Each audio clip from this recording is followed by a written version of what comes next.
دنیا کی زندگی میں انسان کو بار بار یہ گمان ہوتا ہے کہ وہ دوسروں کے سہارے یا ان کے فیصلوں پر اپنے انجام کو بہتر کر لے گا، لیکن حقیقت یہ ہے کہ آخرت میں کوئی تعلق، کوئی دوستی اور کوئی جواز کسی کے لیے فائدہ مند نہ ہوگا۔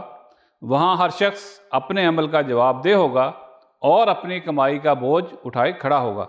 ارشاد باری تعالیٰ ہے، اور پہلا گروہ دوسرے گروہ سے کہے گا، اگر ہم قابل الزام تھے تو تمہیں ہم پر کون سی فضیلت حاصل تھی، اب اپنی کمائی کے نتیجہ میں عذاب کا مزہ چکھو۔ الاعراف 39۔ ناظرین، اہل دوزخ کی اس باہمی تکرار کو قرآن مجید میں کئی جگہ بیان کیا گیا ہے۔ مثلاً سورہ سبا آیات 31 تا 33 میں ارشاد ہوتا ہے کہ کاش تم دیکھ سکو اس موقع کو جب یہ ظالم اپنے رب کے حضور کھڑے ہوں گے اور ایک دوسرے پر باتیں بنا رہے ہوں گے۔ جو لوگ دنیا میں کمزور بنا کر رکھے گئے تھے وہ ان لوگوں سے جو بڑے بن کر رہے تھے کہیں گے کہ اگر تم نہ ہوتے تو ہم مومن ہوتے۔ وہ بڑے بننے والے ان کمزور بنائے ہوئے لوگوں کو جواب دیں گے، ہم نے تم کو ہدایت سے روک دیا تھا جبکہ وہ تمہارے پاس آئی تھی؟ نہیں، بلکہ تم خود مجرم تھے۔ مطلب یہ کہ تم خود کب ہدایت کے طالب تھے؟ اگر ہم نے تمہیں دنیا کے لالچ دے کر اپنا بندہ بنایا تو تم لالچی تھے جب ہی ہمارے دام میں گرفتار ہوئے۔ اگر ہم نے تمہیں خریدا تو تم خود بکنے کے لیے تیار تھے، جب ہی تو ہم خرید سکے۔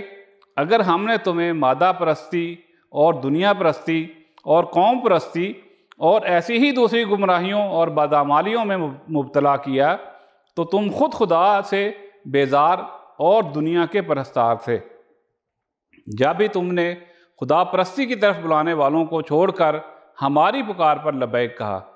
اگر ہم نے تمہیں مذہبی قسم کے فریب دیے تو ان چیزوں کی مانگ تمہارے ہی اندر موجود تھی جنہیں ہم پیش کرتے تھے اور تم لپک لپک کر لیتے تھے۔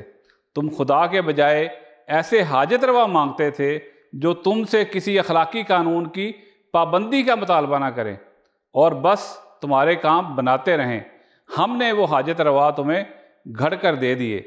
تم کو ایسے سفارشیوں کی تلاش تھی کہ تم خدا سے بے پرواہ ہو کر دنیا کے غلام بنے رہو اور بخشوانے کا ذمہ وہ لے لے۔ ہم نے وہ سفارشی تصنیف کر کے تمہیں فراہم کر دیے۔ تم چاہتے تھے کہ خشک، بدمزہ دینداری، پرہیزگاری، قربانی اور صحیح عمل کے بجائے نجات کا کوئی اور راستہ بتایا جائے جس میں نفس کے لیے لذتیں ہی لذتیں ہوں اور خواہشات پر کوئی پابندی نہ ہو۔ ہم نے ایسے خوشنما مذہب تمہارے لیے ایجاد کر دیے۔ غرض یہ ذمہ داری تنہا ہمارے ہی اوپر نہیں، تم بھی برابر کے ذمہ دار ہو۔ اے اللہ، ہمیں ان لوگوں کے انجام سے محفوظ فرما جو قیامت کے دن ایک دوسرے پر الزام ڈال کر بھی نجات نہ پا سکیں گے۔ ہمیں اپنی ہدایت پر ثابت قدم رکھ اور حق پر قائم رہنے والا بنا۔ آمین یا رب العالمین۔